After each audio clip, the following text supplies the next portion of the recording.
त्रेता युग के साक्ष्य देश देखेगा पहली बार। बजरंग बली की आकृति का पर्वत,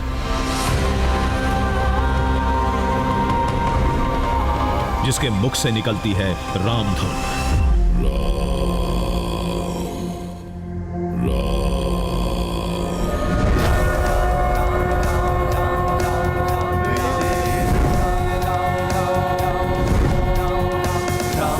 नंदी की मूरत, जिसके कान में फूंकने से चारों दिशाओं में गूंजता है एक ही नाम।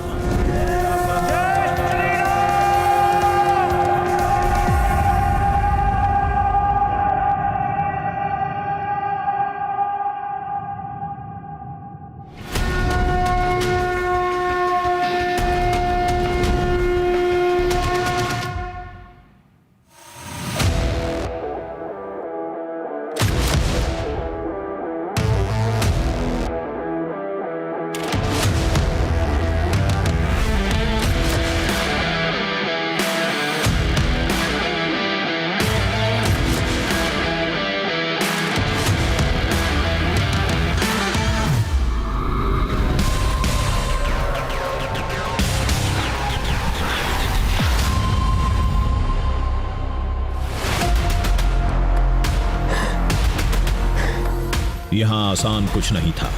हर सांस आखिरी सांस लगती।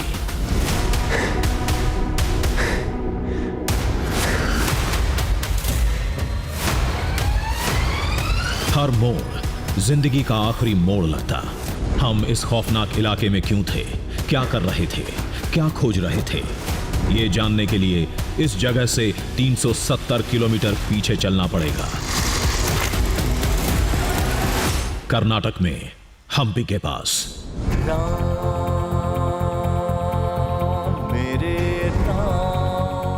जहां बसी है रामायण काल की पौराणिक नगरी किष्किंधा, जहां भगवान राम की महाबली हनुमान और सुग्रीव से मुलाकात हुई थी, वानर सेना तैयार हुई थी, जहां आज भी त्रेता युग के साक्ष्य मिलते हैं।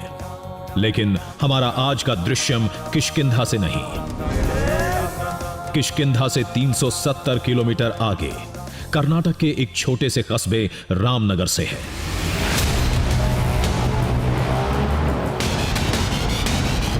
स्थानीय भाषा में कहें तो रामनगरा। माना जाता है कि यह इलाका त्रेता युग में प्राचीन किष्किंधा का ही एक हिस्सा था,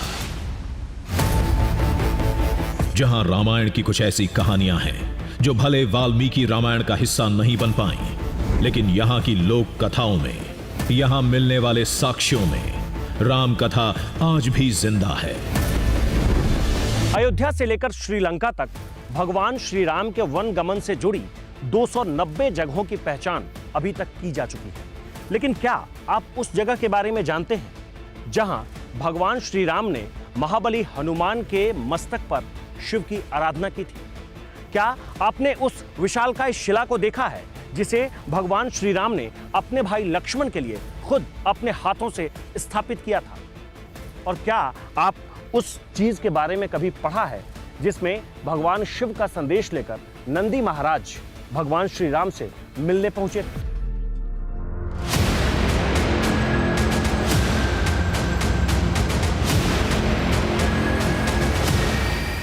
अब सवाल यह खड़ा होता है कि जिस जगह के बारे में कोई नहीं जानता, उस जगह के बारे में हमें कैसे मालूम चला? तो हमें इस जगह तक खींच कर लाया है एक दावा। कहते हैं कि रामनगरा के जंगलों में एक पहाड़ी है। उस पहाड़ी को किसी भी दिशा से देखिए तो ऐसा लगता है कि भगवान हनुमान लेटे हुए हैं।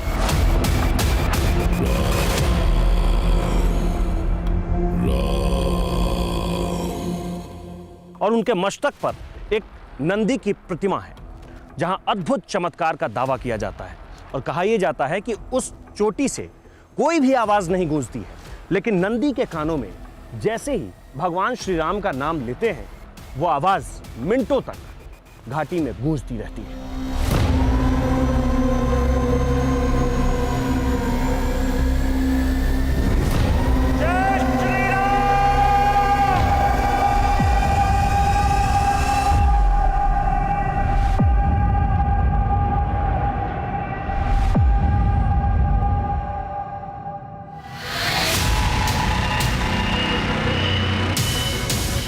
आज उतरते हैं उस जंगल में, चलते हैं उन शिलाओं पर, जूझते हैं उन्हीं मुश्किलों और खतरों से जिनका सैकड़ों साल पहले श्री राम ने एक साधारण मानव की तरह सामना किया था।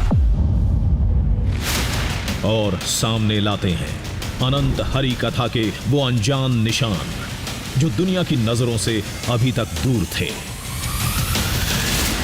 इसका नाम रामनगरा इसीलिए रखा गया है, माना जाता है कि भगवान श्री राम के कदम यहाँ के चप्पे चप्पे में हैं और जब भी आप यहाँ विजिट करेंगे तो आपको उनकी कुछ निशानियाँ लाइव देखने को मिलेंगी।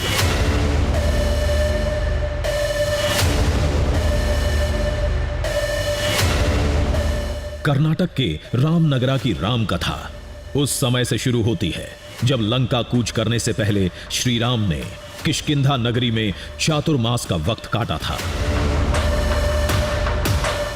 माना जाता है कि उस समय श्री राम और लक्ष्मण महाबली हनुमान के साथ इस इलाके में कुछ दिन रुके थे और इस राम कथा का पहला अध्याय शुरू होता है ट्विन रॉक से।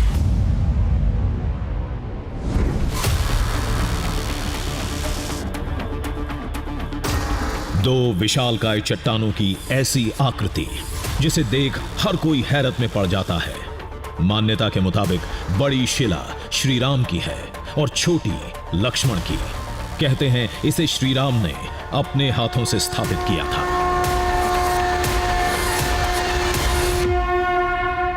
रामनगरा के जंगलों में जिन जगहों से श्री राम गुजरे थे उन जगहों में पीछे जो जगह दिख रही है वो सबसे खास है। वैसे तो इस जगह को ट्विन रॉक्स कहते हैं, लेकिन इसकी कहानी बहुत ही धार्मिक कहानी है और कहते हैं कि कई लोग इसे राम और लक्ष्मण मानते हैं, कई लोग कहते हैं कि ये राम और सीता हैं, कोई इसे भरोसे का प्रतीक बताता है और इसलिए बताता है कि किसी भी मुश्किल समय में जब बहुत ज़्यादा मुश्किल हो, सामने बहुत ज़्यादा परेशानी हो, तो डट कर खड़े रहना चाहिए दो भाइयों को। और ये इन पत्थरों को ऐसे ही दर्शाया गया है। और इसके पीछे एक कहानी और है कि इसे भगवान राम ने खुद अपने हाथों से स्थापित किया है। दूर से देखने पर ये सामान्य लगते हैं, लेकिन करीब जाने पर समझ में आता है कि इन्हें हैरत अंगेज क्यों कहा जाता है। शिलाएं कई फीट ऊंची हैं, जबकि इनका निचला हिस्सा छोटा और पतला है। जगह भी ढलान वाली है। सैकड़ों सालों से न जाने कितनी बार भूकंप से धरती हिली, जमीन के अंदर कंपन हुए, लेकिन आज भी ये दोनों चट्टान राम लक्ष्मण के बंधन की तरह अडिग हैं। इन्हें जो भी देखता है चमत्कार मान हाथ जोड़ लेता है।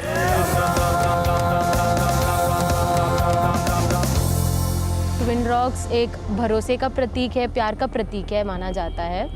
जैसे आप देखोगे ये बड़ा स्लॉपी एरिया में खड़ा है, दोनों रॉक्स कभी हिलता नहीं है, बहुत डट के खड़ा है। तो बहुत लोग बोलते हैं कि हमेशा दो भाइयों को या पति पत्नी को हमेशा ऐसे साथ खड़े रहना चाहिए, चाहे कुछ भी सिचुएशन हो, हमेशा ऐसे डट के खड़े रहना चाहिए।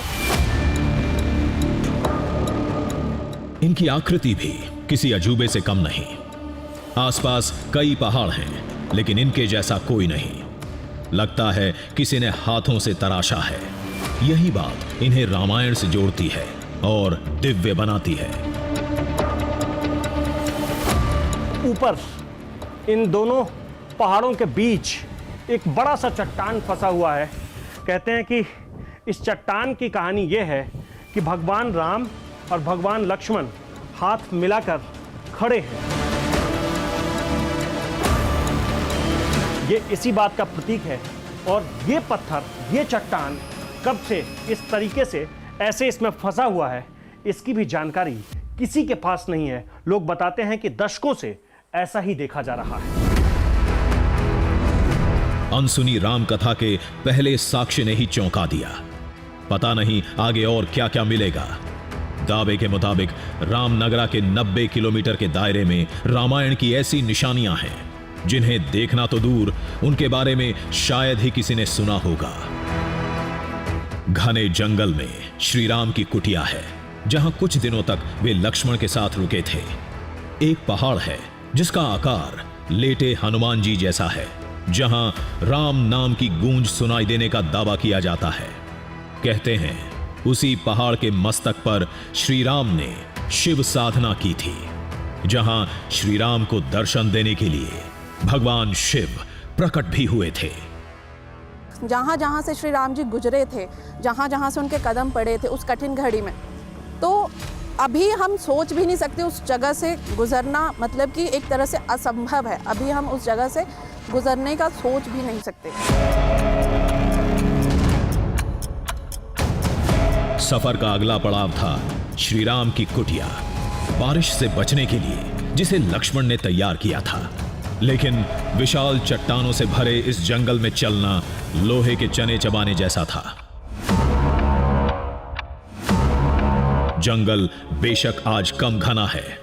कहते हैं रामायण काल में यहां इतने पेड़ थे कि सूरज की रोशनी जमीन छूने को तरस जाती थी।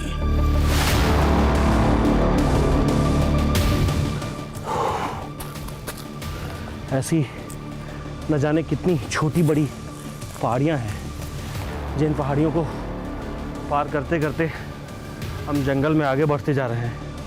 और अब ऐसा लग रहा है कि घने जंगल में ही एक तरफ से इस बड़े से पत्थर के सहारे हम इधर पहुंचे हैं, और अब आगे भी जाना है तो सिर्फ जंगल ही दिख रहा है। जिस जंगल को पार करने में हमें आज इतनी मुश्किलों का सामना करना पड़ रहा है, सोचिए सैकड़ों साल पहले श्री राम को कितनी परेशानी हुई होगी। उन्होंने भी वैसे ही झेला होगा जैसे हम झेल रहे थे, वैसे ही फंसा हुआ महसूस किया होगा जैसा हम कर रहे थे।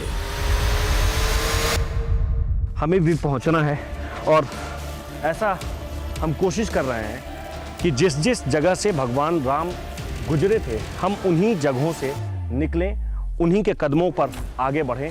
तो जंगल में इसी तरफ हमें आगे बढ़ना होगा।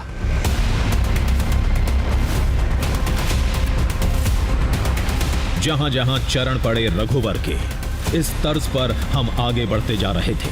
तब सफर के सबसे खतरनाक मोड़ से सामना हुआ। रामायण की निशानियों तक पहुंचने के लिए हमें इस ऊंचे पहाड़ से नीचे उतरकर जंगल के सबसे घने इलाके में कदम रखना था।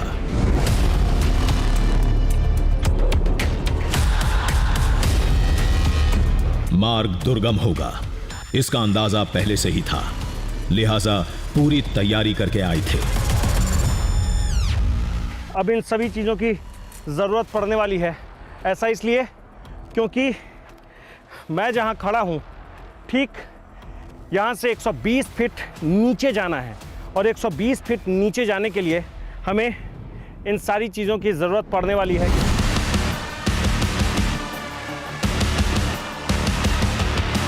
सभी उपकरणों से लैस होने के बाद हम जंगल की गहराई में उतरने के लिए तैयार थे। शुरू में लड़खड़ाए, फिर खुद को संभाला।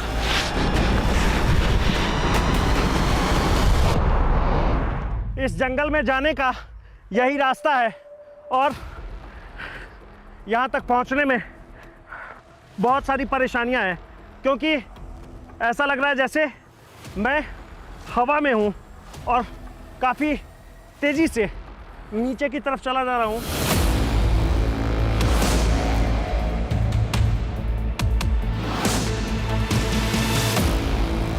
ऊपर से सिर्फ पेड़ और पौधे दिख रहे हैं, नीचे ज़मीन बिल्कुल भी नहीं दिख रही। ऐसे में कुछ भी अंदाज़ा लगा पाना बहुत मुश्किल है।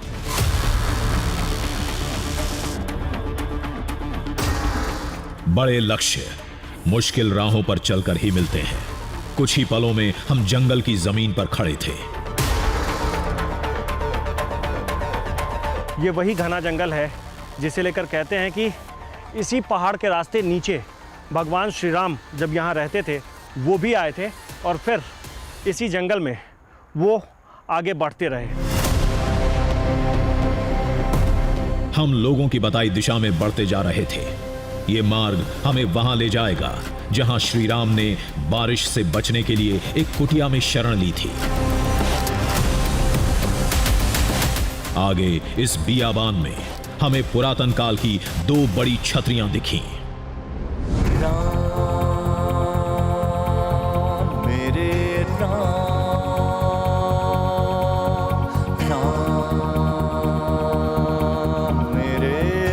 बताया जाता है कि रामायण काल में इसी जगह पर श्री राम और लक्ष्मण की कुटिया थी, जहां बाद के शासकों ने प्रतीक के तौर पर यह निर्माण करा दिया। इस जगह को लेकर कहते हैं कि जब इस जंगल में भगवान राम आए थे तो ये उनका निवास स्थान हुआ करता था। इसी जगह पर उन्होंने कुछ दिनों तक विश्राम किया था। 2 इसी तरह की कुटिया बनी हुई है, इसे यहाँ के लोग कुटिया कहते हैं, और कहते हैं कि एक भगवान राम का था और एक लक्ष्मण का था। वनवास के दौरान श्री राम कई जगह कुटिया में रहे थे। चित्रकूट, पंचवटी में लंबा समय गुजारा था, तो लोग इन्हें जानते हैं। लेकिन रामनगरा के जंगल में सीता हरण के बाद कम समय रहे, शायद इसीलिए इनकी जानकारी किसी को नहीं। ये दोनों ही कुटिया इतने घने जंगल में है कि यहाँ किसी का आना जाना नहीं है। पता नहीं इससे पहले कोई इंसान यहाँ पहुँचा भी था या नहीं, ये मुझे नहीं मालूम। लेकिन यहाँ आने के बाद और जब मैं लोगों से बात कर रहा था आने से पहले, तो सबका कहना यही है कि ये इतना पुराना है, कब इसे बनाया गया, कब इसे खड़ा किया गया, किसी को इसके बारे में अंदाज़ा नहीं है। हमारा अगला पड़ाव था वो पहाड़ जिसका आकार महाबली हनुमान जैसा है। देखने से लगता है महाबली लेटे हुए हैं। दावे के मुताबिक वहां कभी कभी राम नाम की गूंज भी सुनाई देती है।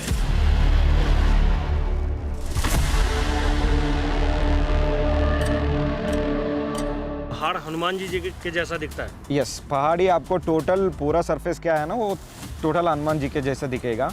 उसका ऊपर ये है ना, तो आपको वो नंदी बेटा है, तो आपको वो दिख जा सकता है।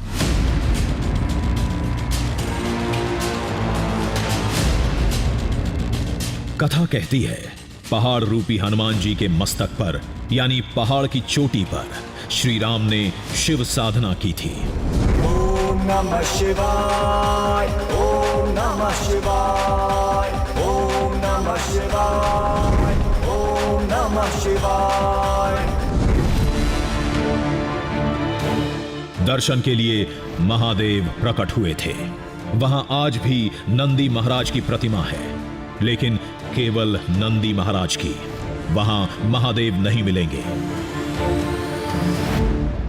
उधर गए तो आपको बहुत अद्भुत देख सकते हैं, बहुत अद्भुत चीज, अद्भुत देख सकते हैं। क्या है वो? आपको उधर एक नंदी का मंडप है।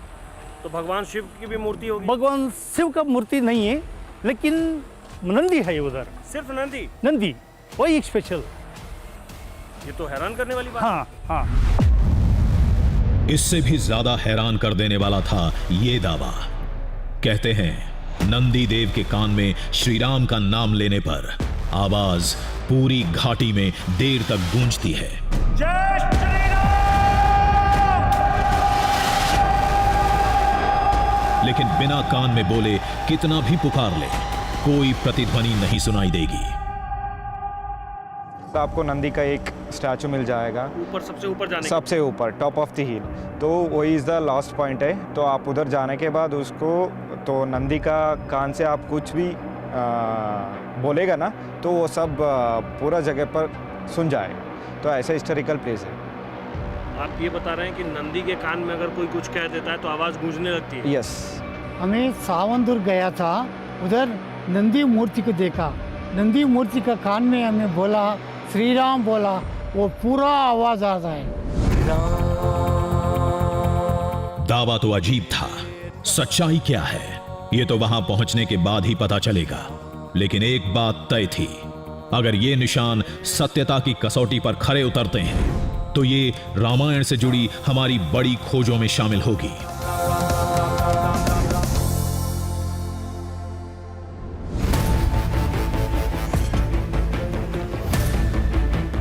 और अब हमारे सामने एक ऐसा दृश्यम था जिसका कोई जवाब नहीं था। सामने एक पहाड़ दिख रहा था, आकार बिल्कुल लेटे महाबली हनुमान जैसा। कोई भ्रम नहीं, कोई वहम नहीं, एक एक आकृति साफ नजर आ रही थी। ऐसा लग रहा है जैसे भगवान हनुमान लेटे हुए हैं। ये भगवान हनुमान का मस्तक है, ये सिर है और ये पूरा शरीर है। दूर से देखकर मुझे ऐसा लग रहा था कि ये उनका हाथ तो नहीं है। अद्भुत नजारा था। अच्छे से महसूस करने के लिए हमने ड्रोन कैमरे की मदद ली। एक काम करते हैं, ड्रोन से एक बार ड्रोन उड़ाते हैं और फिर उसमें देखते हैं स्क्रीन पर कि कैमरा जब थोड़ा सा ऊपर जाता है तो ये कैसा दिखता है। ठीक है, एक बार ड्रोन से देखते हैं।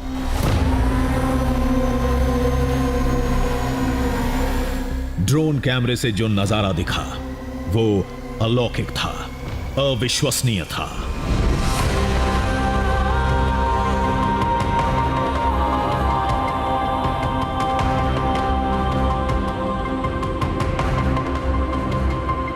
ये तो वैसा ही दिख रहा है, बिल्कुल वैसा ही दिख रहा है। ये बिल्कुल वैसा ही दिख रहा है जैसा हम नीचे से देख रहे थे, और बिल्कुल वैसा ही लग रहा है जैसे भगवान हनुमान लेटे हुए हैं। पूरी तरह से ये उसी तरीके से दिख रहा है। और हिंदुस्तान में तो ऐसी कोई जगह है नहीं। श्रीलंका में नुआरा एलिया नामक एक जगह है, वहाँ से 30 किलोमीटर दूर रोमवुड नामक एक जगह है। वहाँ बिल्कुल एक पहाड़ ऐसा ही है जिसमें लगता है कि भगवान हनुमान लेटे हुए हैं। और मैं इसे स्क्रीन में देख रहा हूँ तो वैसा ही दिख रहा है जैसा कि हम नीचे से देख रहे थे। टॉप एंगल से ये बिल्कुल वैसा ही दिख रहा है। ये पर्वत, जिसे आज सावन दुर्ग हिल्स के नाम से जाना जाता है, ये एशिया का सबसे बड़ा सिंगल स्टोन पहाड़ है। इस खासियत की वजह से कुछ लोग इसे कुदरत का नायाब नमूना कहते हैं, तो कुछ बजरंग बली से जोड़कर देखते हैं।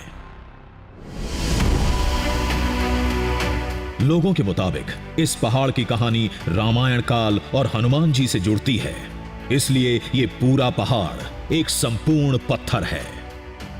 सावंदुर का बेटा से भी देखा तो इधर क्या मतलब हनुमान का मूर्ति का जैसा देख सकता, मतलब हनुमान का बॉडी का शेप, फेस शेप, वो सभी देख सकता है। इस पहाड़ को वही है स्पेशलिटी इस पहाड़ का। कहते हैं यहां राम नाम की गूंज सुनाई देती है। हमें ऐसा कुछ सुनाई नहीं दिया। हो सकता है लोगों को यहां तक लाने के लिए पहाड़ के साथ ये दंत कथा जोड़ दी गई हो।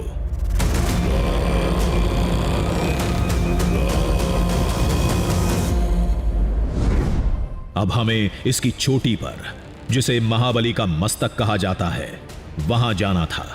कहते हैं उसी जगह श्री राम ने भगवान शिव का आह्वान किया था।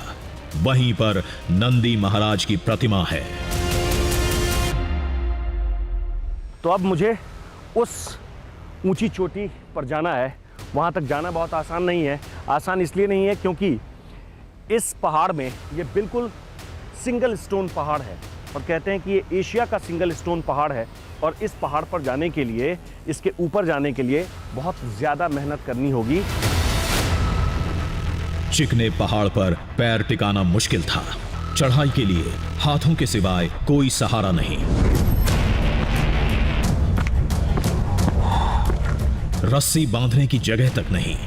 ऐसे में 13,000 फीट की चढ़ाई ने पसीने निकाल दिए। सावनदुर्ग पहाड़ी के ऊपर पहुंचने के क्रम में कुछ ऐसे हिस्से हैं जहां कोई सीधा नहीं खड़ा हो सकता। खासकर जब बारिश का महीना हो या फिर हाल फिलहाल में बारिश हुई हो तो इस पर काई जम जाती है। इसमें सबसे ज़्यादा डर है पैर के फिसलने का, खुद को इससे रख पाने का। ऐसे में यही एक तरीका है कि पहले हाथों को आगे बढ़ाकर और फिर पीछे से जूतों से ग्रिप बनाकर हम ऊपर की ओर बढ़े। एक बार पैर फिसलने का मतलब सीधे मौत की गोद में गिरना। लिहाजा सतर्क और सावधान होकर मंजिल की तरफ बढ़ते रहे।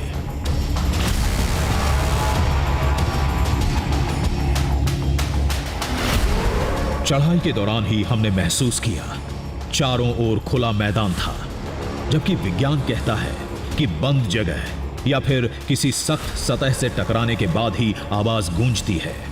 फिर चोटी पर चमत्कार का दावा कैसे होता है? कहीं यह भी कोई दंत कथा तो नहीं? इसी उधेड़-बुन में हम चोटी के करीब पहुंच गए। रास्ता इस जंगल से ही है, इस जंगल को पार करना होगा, तो फटाफट हम उस जगह तक चलते हैं।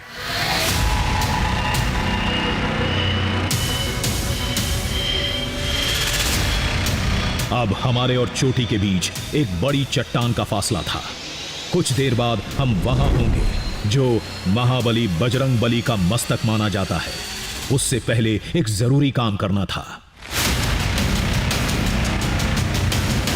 जूते उतारकर हम चोटी पर पहुंचे, जहां का दृश्यम जितना हैरान कर देने वाला था उतना ही शानदार था।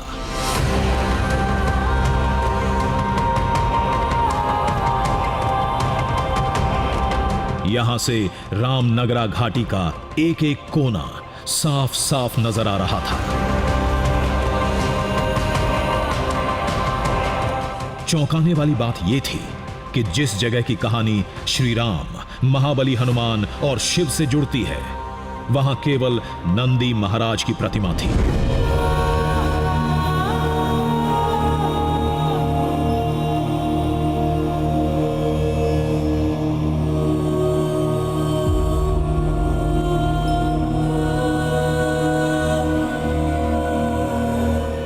यहां से जो नजारा चारों तरफ दिख रहा है वो अद्भुत नजारा है।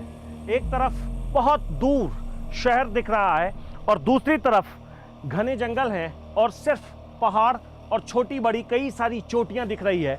लेकिन सावनदुर्ग इन सारी चोटियों में, सारे पहाड़ में सबसे अलग है। सबसे अलग इसलिए क्योंकि किसी भी पहाड़ पर, किसी भी चोटी के ऊपर ना तो कोई प्रतिमा है, ना तो कोई मूर्ति है और ना ही कोई मंदिर है।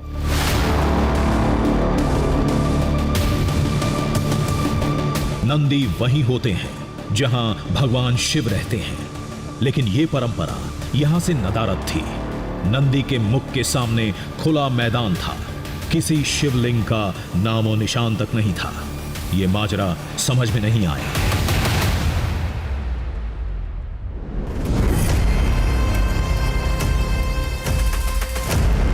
लोगों ने पहेली का जवाब एक कहानी से दिया जो यहां की राम कथा को आगे ले जाती है, जिसके मुताबिक महाबली हनुमान के मस्तक पर जब श्री राम ने साधना की थी, तब भगवान शिव यहां से दूर प्रकट हुए थे।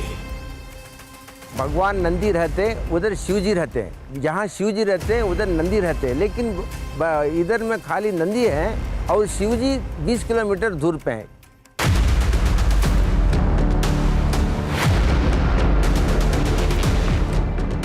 महादेव जहां प्रकट हुए थे, आज के नक्शे में वो जगह चोटी से 20 किलोमीटर दूर है, जहां आज उनका एक भव्य धाम है।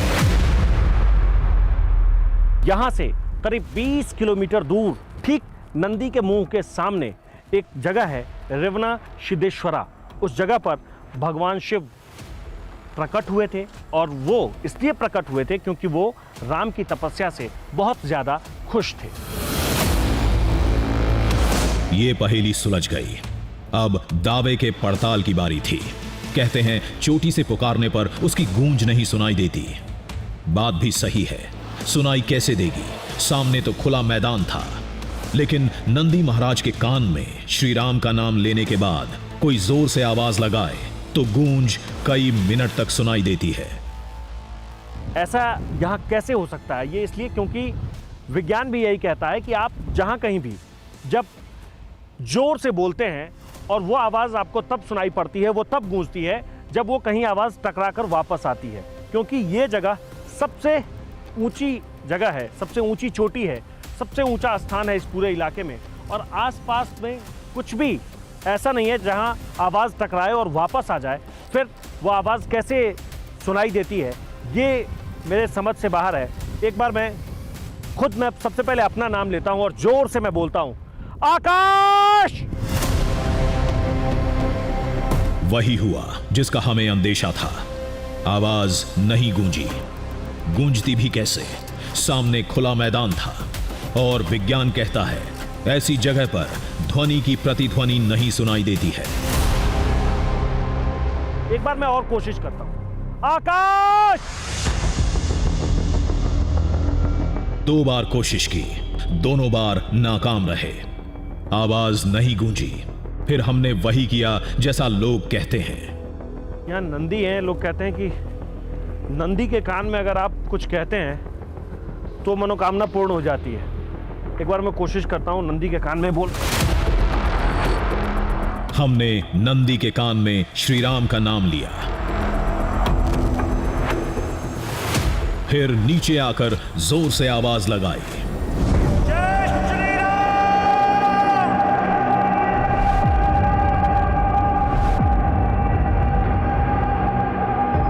हम चौंक पड़े। ये कैसे हो सकता है? हमारी पुकार पलटकर हमें ही कैसे सुनाई दे रही थी? हमने एक बार और कोशिश की। जय श्री राम! लेकिन इस बार नाकाम रहे। हमने फिर नंदी महाराज के कानों में राम नाम की फूंक मारी और फिर जोर से पुकारा, जय श्री राम!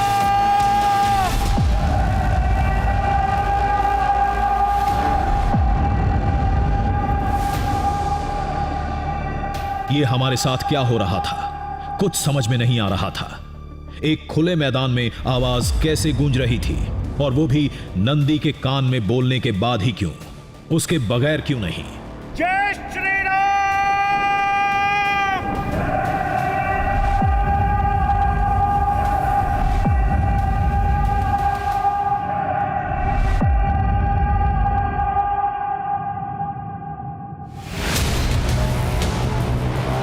इस चक्कर ने हमें घन चक्कर बना दिया। क्या वाकई लोगों का दावा सही था, या फिर मामला कुछ और था जिसे हम समझ नहीं पा रहे थे?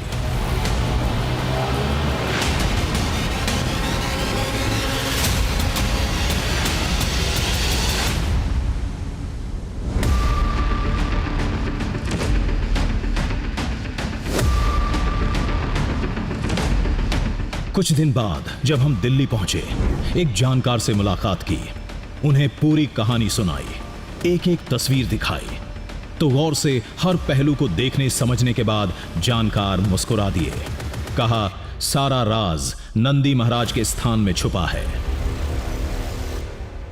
देखिए, जब आप नंदी तक पहुंचने का जो स्थान है, आप नीचे से ऊपर जब आते हैं तो जहां नंदी की प्रतिमा है उसके बहुत समीप में, बहुत नज़दीक में जो चोटी है, जो चट्टान है, जो पहाड़ी है, तो पहाड़ी और नंदी की मूर्ति बहुत आसपास है, बहुत नज़दीक है। इसलिए जब भी आप कुछ बोलते हैं तो उसका रिफ्लेक्शन वहाँ तक जाना है और पहाड़ी से ही टकरा करके वो आवाज़ जो है वो सुनाई पड़ती है। तो इस तरीके से जो इसमें कोई बहुत आश्चर्य की बात नहीं है। ये हमारे पूर्वजों की, हमारे जो कलाकार थे उनकी सोच थी कि किस प्रकार से विज्ञान और भगवान दोनों को साथ में स्थापित किया जाए।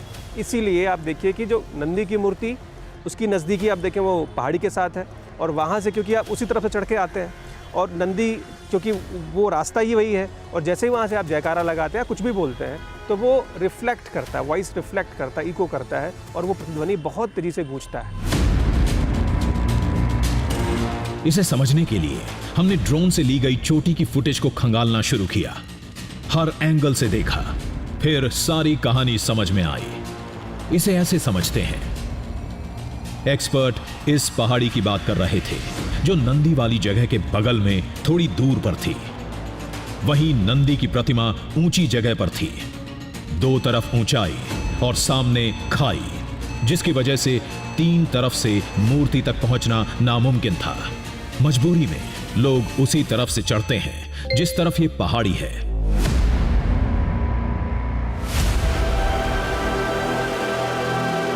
अब गौर से देखिए आगे क्या हुआ। मूर्ति के कान में आवाज लगाने के लिए हम भी पहाड़ी की तरफ से प्रतिमा तक गए। कान में बोलकर नीचे उतरे और जल्दबाजी में वहीं से आवाज लगा दी। जय श्री राम।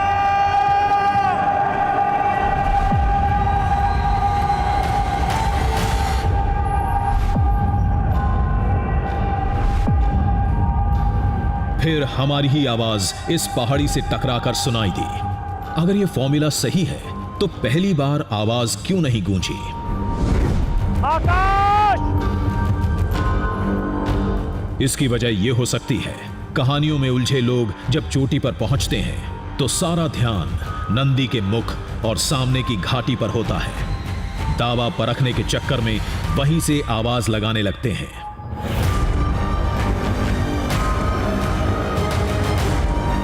हमसे भी यही हुआ था। हमने भी पहले वहीं से आवाज लगाई थी। जय श्री राम। ये एक ऐसा भ्रम है जिसकी चपेट में हर वो शख्स आ जाता है जो इस जगह को देखने आता है।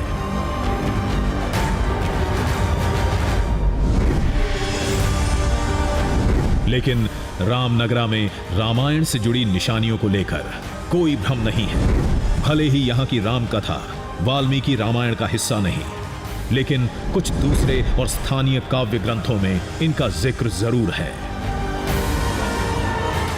जिनमें से एक है 1948 में लिखी कन्नड़ रामायण और दूसरी है 11वीं सदी में लिखी जैन रामायण, जिसे नागचंद्र नाम के जैन कवि ने लिखा था। इन ग्रंथों में ट्विन रॉक्स, भगवान हनुमान के आकार का सावन दुर्ग हिल्स और नंदी महाराज की चोटी, ये सब शामिल हैं।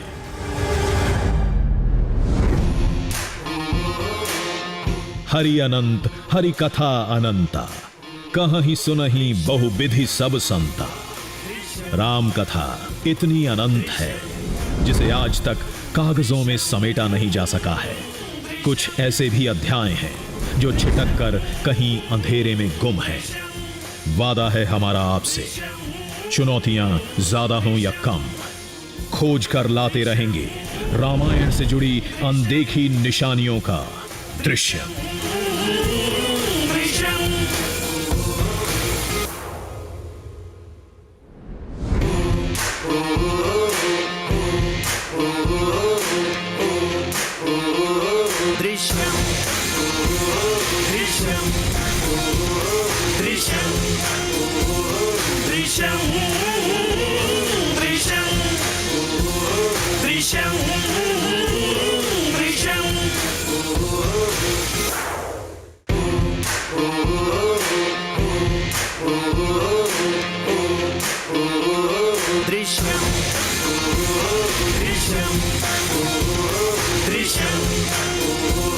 Drishyam